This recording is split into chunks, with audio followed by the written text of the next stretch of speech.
हाँ हाँ दीदी, एक बार मैं शिकार खेलने के गया था और तरुण कुमार अपने माता पिता को लेकर के जा रहे थे। उनके माता पिता को प्यास लगा और तरुण कुमार माता पिता को एक पेड़ के नीचे बैठा करके और मटका दे करके और जैसे नदी में जल भरने लगे और महाराज जब जल भरते तो आवाज आता है और जैसे वो आवाज आया मैंने माना, मेरे मन में विचार आया कि कोई हिरण है या कोई शेर जल पी रहा है और मैंने वहीं से ध्यान लगा करके तीर्थ किया। मैंने अपराध किया, मैं अपराधी हूँ, मैंने हत्या की और जल लेकर के जब मैं आया ना और मैंने जैसे ही पिताजी को तरुण के अपने बालों को जल पिलाया और बहन को पिलाया, पूछा हमारा पुत्र कहाँ है। मैंने बहन से कहा मुझसे अपराध हो गया, जाने अनजाने में अपराध हो गया। बहन ने अपने भाई को नहीं सराहा क्योंकि भाई का प्रेम बहन का प्रेम बड़ा अंतरिक्ष था, खुद प्रेम करके अपने भाई से। लेकिन श्रवण कुमार के पिता का बड़े चिंतित होकर श्राप दे दिया। उन्होंने कहा हे आज मैं अपने पुत्र के वियोग में तड़प कर मर रहा हूँ, इसलिए मैं तुम्हें श्राप देता हूँ, जाओ तुम भी अपने पुत्र के वियोग में तड़प कर मरो। और वहीं पर श्रवण कुमार के माता पिता का प्राण छूट गया। मैंने मेरी गलती को कौन क्षमा करेगा, मैं नहीं जानता। कोई बेटा तुम्हारे अंदर सुझाव है कैसे ये हत्या का दोष हमारा समाप्त होगा। विश्वामित्र को बुलाया है, विश्वामित्र जी आए। विश्वामित्र जी और कहा 1000 ब्राह्मणों को यदि आप भोजन पवा देंगे एक साथ बैठा करके तो इस हत्या से मुक्त हो जाएंगे। कहा सीता अब तो भोजन कर लोगी, आप भी अपने मायके से पूछ कर तब बताओगे। सीता जी बिल्कुल घटी बनी है क्योंकि त्रिभुवन जय समेत सीता जी बिल्कुल निधन होकर बैठ गई। कहा ठीक है, लेकिन 1000 ब्राह्मण वो मिलने चाहिए जो कभी किसी प्रकार का उनके अंदर ईर्ष्या ना हो, द्वेष ना हो, कपटता। अब कोई नहीं मिलने वाला, तो ये पता लगा शास्त्रों के द्वारा कि एक ही ब्राह्मण मिल जाए जो किसी की पृथ्वी पर किसी के यहाँ भोजन ना किया हो अपने घर के अलावा, उस ब्राह्मण को भोजन करवा दोगे तब भी हत्या का पाप समाप्त हो जाएगा। भोले बाबा कहते हैं बड़ा ध्यान भजन करते। ये आनंद, ये विचार, ये भाव आज हमारे कथा में आ रही है। उस समझो जीवन में कैसे कैसे मोड़ आ सकते हैं और उस अवस्था में क्या करना चाहिए। विश्वामित्र जनक जी के पास निमंत्रण भिजवा करके कहा आपके क्षेत्र में कोई ऐसा ब्राह्मण है? पूरा पता लगा लिया लेकिन कहीं कोई नहीं मिला। अंत में पता लगाते लगाते पता चला एक ब्राह्मण की भूमंडल पे है, वो है रावण। कौन है? रावण। वो ऐसा ब्राह्मण है जो किसी के घर पे भोजन नहीं किया। सुमंत्र जी से कहा दशरथ जी ने रावण को निमंत्रण भेजो और निमंत्रण में लिखना कि एक समय भोजन का आपके यहाँ हमारे यहाँ निमंत्रण है। कितने समय का? एक समय का। अरे भाई क्या दशरथ यहाँ किसी अन्न भंडार की कमी थी क्या कि जो उन्होंने लेखनी में लिखा कि एक ही समय का? मानव जानते थे ये आगे कलयुग आने वाला और लोग विवाह में लिखते नहीं है कि सायंकाल में रात निकलेगी, रात्रि में आप लोग का भोग प्रसाद सेवा दिलाएंगे। निमंत्रण मिल गया, सायंकाल में रात निकलेगा, आप लोग एक दिन का भोजन हमारे आमंत्रण सुबह बिताइए। ऐसे ही लिखा। और महाराज रावण को पत्नी के पास पहुंचा। पत्नी का क्या नाम है रावण के? बताइए।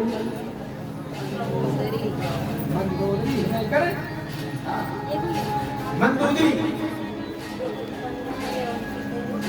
तो वो पत्नी है कि धर्म पत्नी है? आप लोग बताइए। मंदोदरी क्या है? पत्नी है कि धर्म पत्नी?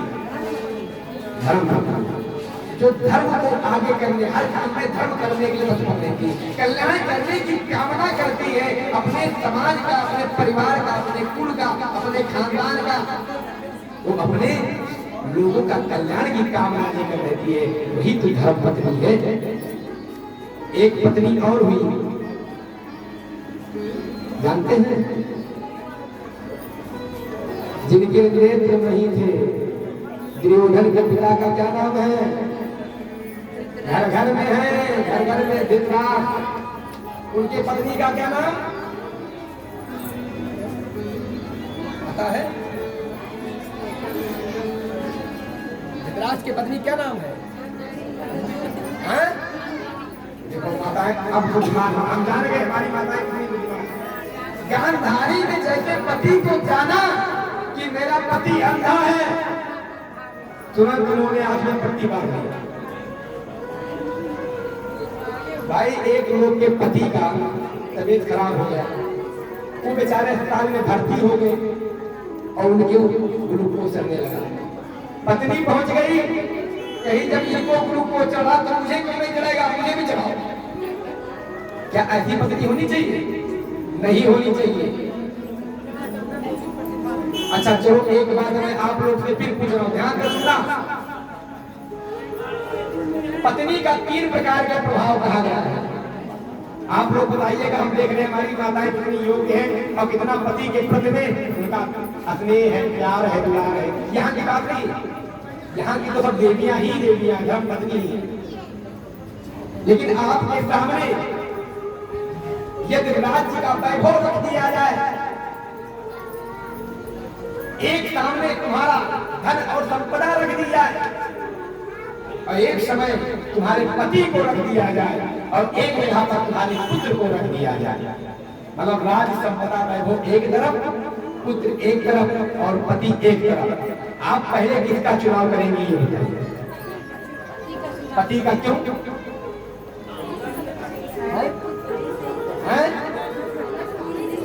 बिल्कुल सही बताया, पति से ही सब कुछ है, बिल्कुल सही, तालियां। पति जब रहेगा तो सब कुछ प्राप्त हो जाएगा। पति रहेगा तो धन कमा कर ले आएगा, पैर को खड़ा कर देगा और जब चाहेगा तो चार, और जब वही नहीं रहेगा तो पुत्र जैसे बहू आई वही तो झोला उठाकर मैं जा रही है ना, और संपत्ति आया तो कोई लेकर चला गया, बचा गया। इसलिए कैकेयी को बड़ा दुख उठाना पड़ा। भरत जी ने कहा मां, जिस समय मेरे पिता जब अपने प्राण को त्याग रहे थे उस समय ये तुम कहती कि बेटा तुम्हारे अंदर एक क्षमता नहीं है, तुमको जब वर मांगना था तो मेरे लिए वर मांगती, मैं जानता मैं मर गया, क्योंकि मैं ऐसा कपूत होना भी पाप है जो अपने पिता को मारने के बाद राजी है। भरत जी ने कहा मेरे ऐसा अपराधी संसार में तो कोई हो ही नहीं सकता है। इतना चिंतित हो गए, इतना दुखी हो गए। भरत जी मानो जीवन में सारा दुख उनके जीवन में व्याप्त हो गया। तुमने मुझे मार दिया होता कोई दोष नहीं रहा, राज संपत्ति छोड़ देती कोई बात नहीं था, लेकिन मेरे पिता होते फिर राज भी हो जाता, वैभव भी हो जाता और हमारे जैसे पुत्र भी आ जाते। लेकिन आपने तो सब गंवा दिया। आज बेटे ने भी मुंह मोड़ दिया, लोगों ने मुंह मोड़ दिया। संसार में कोई अपने बेटी का नाम कैकेयी रखता है? नहीं रखता है। इसलिए स्त्री को चाहिए मेरा पति जब संसार में है तो संसार में किसी से डरने की आवश्यकता नहीं।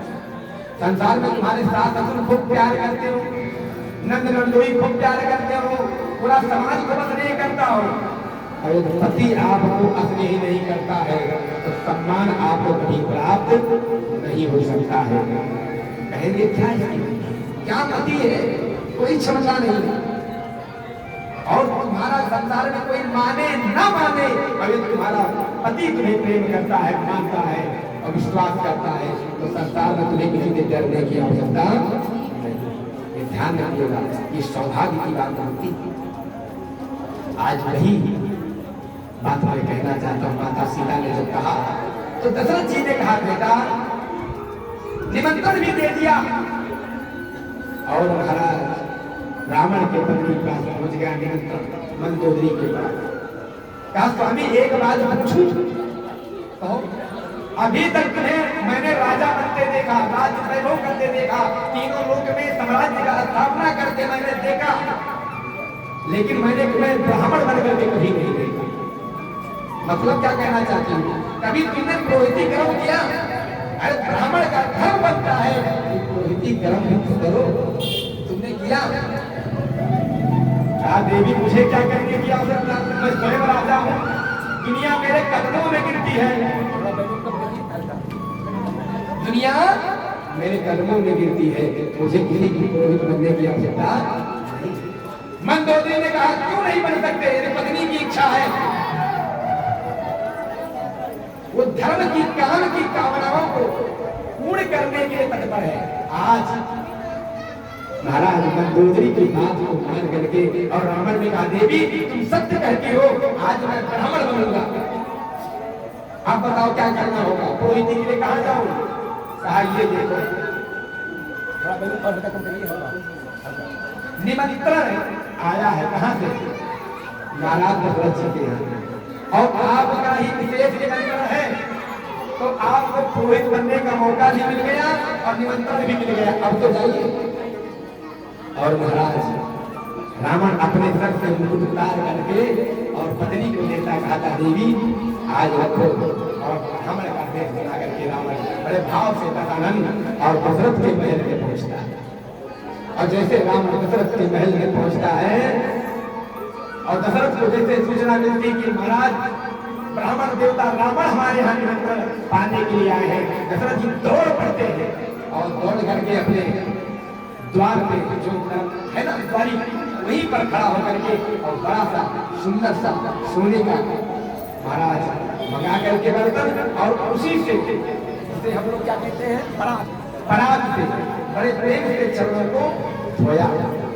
दशरथ आज रावण के चरणों को धो रहे हैं और राम जी ने अटारी से देखा कि मेरे जो पिता है ना वो रावण के चरण को धो रहे हैं, मैं भी रावण के चरण को धोल करके अपने जीवन को कृतार्थ करूंगा।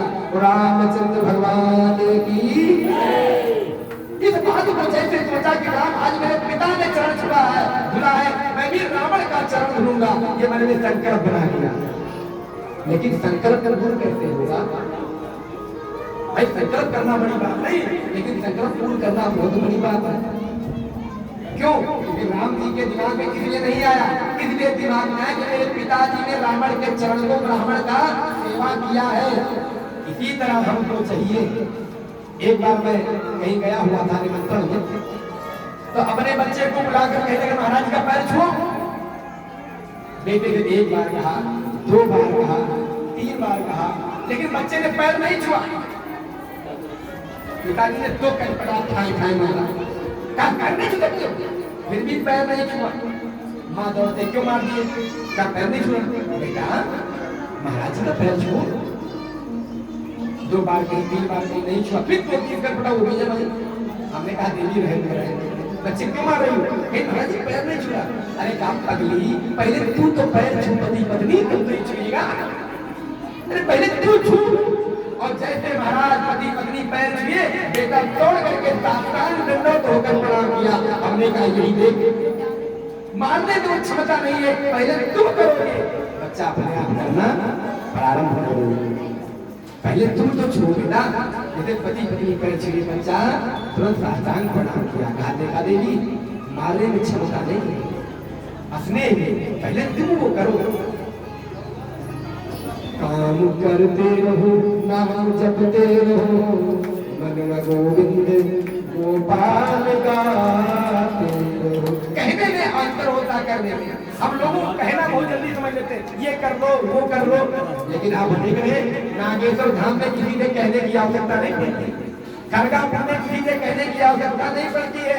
इस धाम के हर व्यक्ति, जैसे ही महाराज भोले बाबा के पास हुआ, अच्छा मौसम था, धूप निकला हुआ, मौसम बढ़िया शीतल शीतल था, लेकिन एक एक भोले बाबा आ गए और हवा पानी और महाराज क्या कहना, और सबके सब पधार गए और ऐसा तूफान मानो कि सब कुछ बहा लेकर चला जाएगा। इसलिए यह तूफान नहीं आया था। ये नागेश्वर धाम के एक भक्तों का संकल्प है। इनके अंदर वो ऊर्जा है, वो भाव है, वो शक्ति है। वो शक्ति जब मिल गई तो भाई जब बहुत ज्यादा होगा तो कुछ ना कुछ तो होबे करेगा। और वही शक्ति बन करके समुद्र में पहुंच गया और समुद्र का जब महाराज चला और वही जल आकर के बाबा नागेश्वर का जल प्रक्षालन कर लिया सहस्त्र धारा के द्वारा। बोलो नागेश्वर धाम की जय, महादेव की जय। ऐसी कृपा हुई कि जल धारा कर जो स्नान कराया गया, जो जल में रखा गया वो तो था ही था। भोले बाबा ने कहा, इंद्रदेव ने कहा कि सभी कृपा बरसाते हैं। अरे हम तो जल ही बरसा कर कृपा बरसा ले अपने ऊपर। आज वही भोले बाबा अपनी कृपा अपने ऊपर लेने के लिए सहस्त्र द्वारा आप छन्नी लाते तो जल गिराते तो कुछ गिरता, हजार धारा बनता। और जब भगवान ने बौछार मारना शुरू किया तो यहाँ से लेकर वहां तक वेदी तक जो भगवान भोलेनाथ पूरा परिवार जय जयकार जय जयकार जय जयकार होने लगा। ये है हमारे नागेश्वर धाम में एक व्यक्ति एक भक्त की शक्ति का भाव। संसार में बहुत जगह देखा होगा, बहुत प्रतिष्ठा देखा होगा, बहुत पूजा देखा होगा, लेकिन आज जो देखा गया कि प्राण प्रतिष्ठा के समय जल उपवास का भाव लेकर के और स्वयं इंद्रदेव आकर के और उस जल से आचमन करके अपने जीवन को धन्य बनाते हैं। गुरु नागेश्वर धाम की। तो ये भावना किसकी हुई? ये नागेश्वर धाम के भक्तों की भावना हुई कि कहीं कुछ कमी तो नहीं रह गया। उस कमी को बाबा ने पूर्ण कर दिया है। ये नागेश्वर धाम हर व्यक्ति जो भी कार्य करता, सेवक भाव। जजमान हमारे देखिए सुबह 7 बजे से लग जाते हैं और जजमान जी पंडित जी हमारे आचार्य फेरे रहते हैं, अभी ये बाकी है, अभी ये बाकी, अभी ये बाकी, अभी ये बाकी, और शाम को 6-7 बज जाता है। लेकिन हमारे नागेश्वर धाम के जो भक्त हैं वो डटे रहते हैं, चाहे आंधी आए, चाहे तूफान आए, चाहे जल बरसे, लेकिन आकर के यहाँ यज्ञ में खड़े हैं। तो इस आहुति का एक चौपाई आती ध्यान कि भक्ति सहित मुनि आहुत दीजे प्रगटे अनिल चरु करली। ये भक्ति पूर्वक आहुति पर नहीं है। जब भक्ति से हम लोग चावल दाल आटा जो भी लाए और भगवान को चढ़ा देगा। आपने बड़ा सा बढ़िया क्या कहना भाव चावल से देखा कई बोरा, कुछ कम पड़ा तो एक लोग दौड़ करके गए, दौड़ महाराज जी रुकिए, हमने कहा पानी बता रहा, कोई बात नहीं महाराज, मैं दौड़ करके खिला रहा हूँ। और ला करके महाराज धीरे धीरे धीरे इतना ऊंच ढेरी बन गया, कुंटलों चावल। तो ये आप लोग का भाव है, ये आप लोग की शक्ति है, ये आप लोग की भक्ति है। और जब भक्ति जागृति होती है तो परमात्मा को आना मजबूरी में पड़ता है, क्योंकि भगत के बस में है भगवान, भक्तों के बस में है मेरे भगवान। आज नागेश्वर धाम में भगवान आए और अपना जल प्रक्षालन करके और 15 मिनट के अंदर चले भी गए, देखा नहीं आपने? और फिर बड़े प्रेम से पूजन हुआ। और देखिए अभी जाकर देखिएगा, हजार लाख नहीं लाखों पुष्पों के द्वारा एक एक पुष्प से भोलेनाथ को समर्पित भी आ गया। और पुष्प से महाराज जो भी तो हो रहे हैं, जब आप देखिएगा तो दर्शन करिएगा।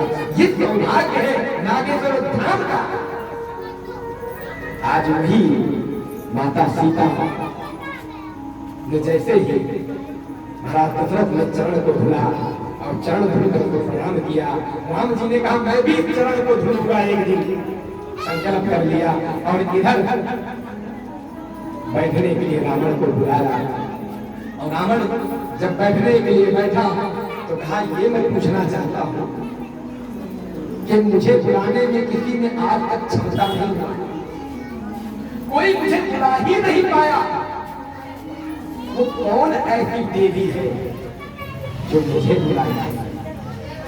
मैं उसका दर्शन करना चाहता हूँ, मैं उसे देखना चाहता हूँ, मैं उसे समझना चाहता हूँ। वो देवी है क्या?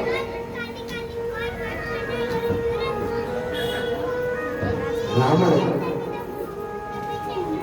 से दशरथ महाराज ने कहा कि वो देवी हमारी वधू है, उसका नाम सीता है।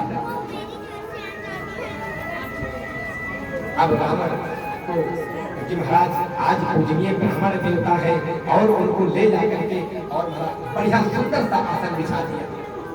और आसन बिछाने के बाद में तिलक लगाया, माला पहनाया, इत्र लगाया, वस्त्र दिया, रावण ने पहना, धारण किया। और धारण करने के बाद मानो उसका हृदय राममय हो गया। रावण कहता मन ही मन में कि मैं कहां आ गया, मुझे लग रहा है कि तीनों लोक के स्वामी यही विराजमान है, मानो परमात्मा का मैं दर्शन कर रहा हूं। और महाराज मन में रावण सोचता जा रहा है और बैठ गया। बैठने के बाद महाराज दशरथ ने पूछा, देखिएगा आप लोग ध्यान दीजिएगा एक बात को, निमंत्रण तो पंडित जी का आप ले लेते हैं, महाराज जी कल हमारे यहाँ निमंत्रण है, आइएगा। और जैसे पहुंचे पैर धोए नहीं धोए कोई बात नहीं, आओ। लेकिन ऐसा नियम नहीं, जब ब्राह्मण को बुलाया जाता है तो उसके चरण का प्रक्षालन करना चाहिए। प्रक्षालन करने के बाद में उचित आसन बिछा करके आसन पे बैठाना चाहिए और निमंत्रण करके निवेदन करना चाहिए, हे ब्रह्मदेव आपको भोजन में क्या प्रिय लगता है, आपको कौन सा भोजन, किस भाव का भोजन, कौन सा आपको अच्छा लगता है, वही भोजन आपके लिए बनेगा। क्योंकि जब निमंत्रण दिया गया है तो निमंत्रण देने वाले के भोजन की इच्छा पूछनी चाहिए।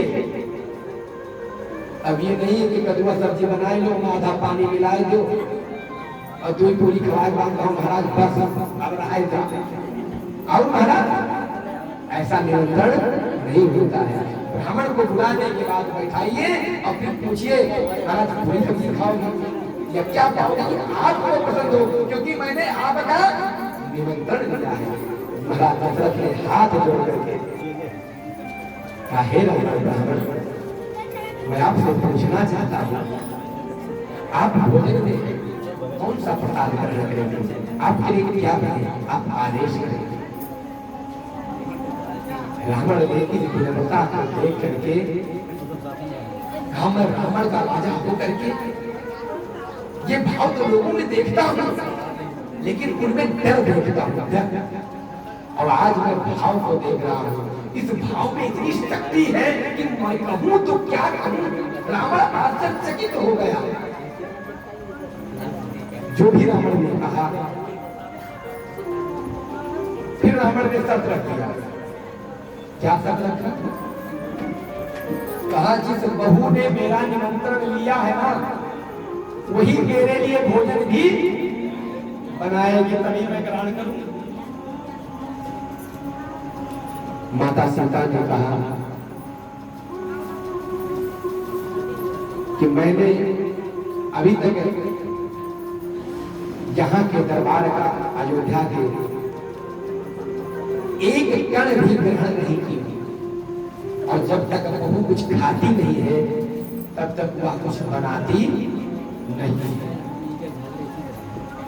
और एक बात मैं और कहना चाहती हूँ कि हमारे यहाँ जब भोजन बनता है तो पहले सास, ससुर और जो पट्टीदार होते बड़े बड़े, उनको बहू बना करके परोसती है, और परोसने में कुछ यथा उचित दिया भी जाता है।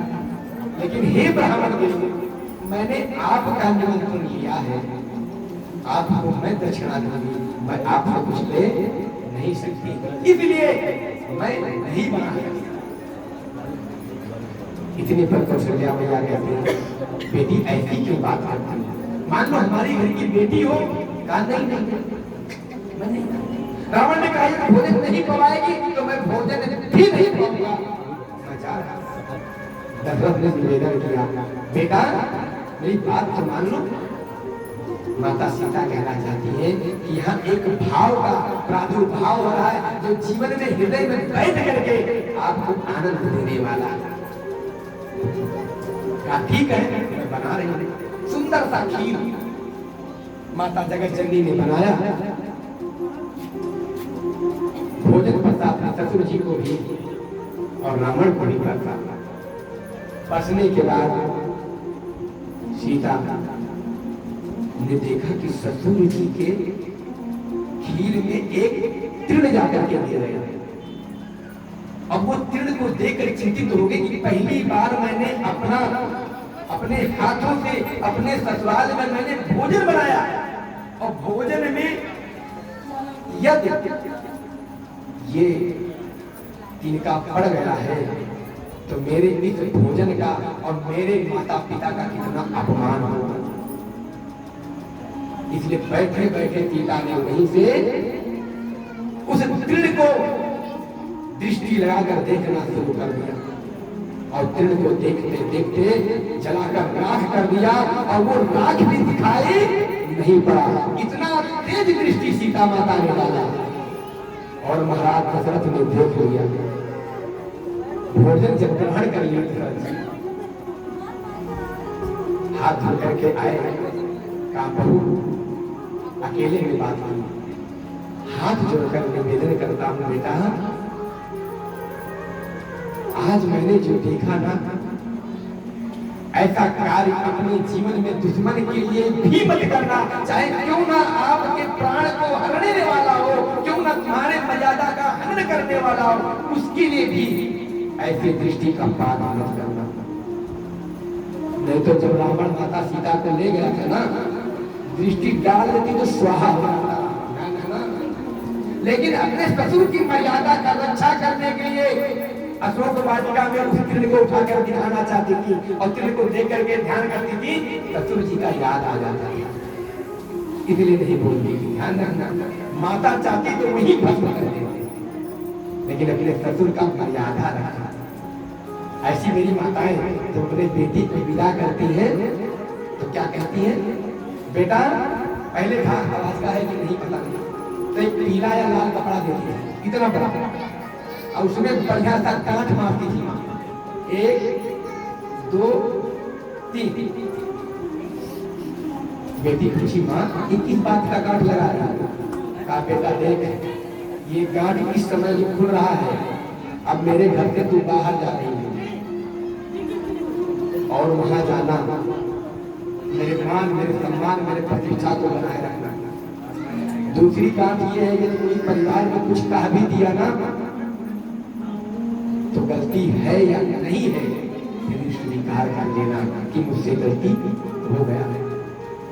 तीसरी बात तुमको ये याद दिलाएगी बेटा कि कभी तुम्हारे अंदर क्रोध आया ना कि मैं नहीं रहूंगी तुम्हारे यहाँ मैं जा रही हूँ, तुम मुझे कैसे डांटते रहते हो, तो उस गांठ को याद रखना बेटा, जब तुम्हारा प्राण निकल जाएगा तभी तुम मेरे घर भी आ सकती हो।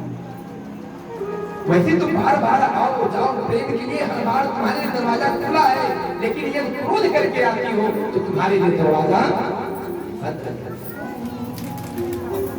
आज माता सीता ने जब कहा और दशरथ ने निवेदन किया स्वीकार किया, पिताजी मैं आज से किसी के ऊपर दृष्टिपात करूंगी ही नहीं, और वहीं पर चुप हो गई माता सीता। रावण ने कहा मैं कुछ सीता जी से बात करना चाहता हूँ, क्या आदेश है? कहा महाराज आज हमारा आपने कल्याण कर दिया, मेरे हत्याओं का आपने समापन कर दिया, मुझे जो क्रोध लगा था वो आपने समाप्त कर दिया, आप आदेश तो करें। हे भक्ति मूर्ति सीता, मैं ये चाहता हूं कि ये भक्ति भाव हमारे लंका में जाकर के निवास करे, मैं यही चाहती हूँ। माता सीता ने कहा मैं निवास तो कर सकती हूँ, कोई दोष नहीं, लेकिन मैं किसी की पत्नी हूँ और बिना पत्नी के आज्ञा का कोई काम, पति की आज्ञा का काम नहीं करती हूँ। राम जी से पूछा, रावण ने ये कहा बिल्कुल चिंता न करो, उनका कल्याण कीजिए। कहा मैं तुम्हें भस्म कर सकती हूँ, मैं कहा देवी मैं अपने प्राणों को भी त्यागने को तैयार हूँ, ये भक्ति ये शक्ति यदि हमारे घर में आकर रहे तो मेरा जीवन धन हो जाएगा, मेरा प्राण चला जाए, मेरा राज्य चला जाए, मेरा कोई खानदान चला जाए और सब तर जाए, मैं यही चाहता हूँ ये भक्ति वाली बात। हृदय में धारण कर लिया, निवेदन किया और महाराज माता पिता ने कहा ठीक है तुम्हारा कल्याण होगा, चिंता न करो। प्रणाम करके महाराज रावण अपने घर को चला आया। इधर राम ने बड़े प्रेम से बोला शंकर भगवान की जय, मां पद महादेव की जय। ओम नमः शिवाय, ओम नमः शिवाय, ओम नमः शिवाय, ओम नमः शिवाय, भोले नमः शिवाय, ओम नमः शिवाय, भैया बिजली विभाग भगवान की श्रीमन नारायण नारायण चालू है नारायण बिजली विभाग प्यारे नारायण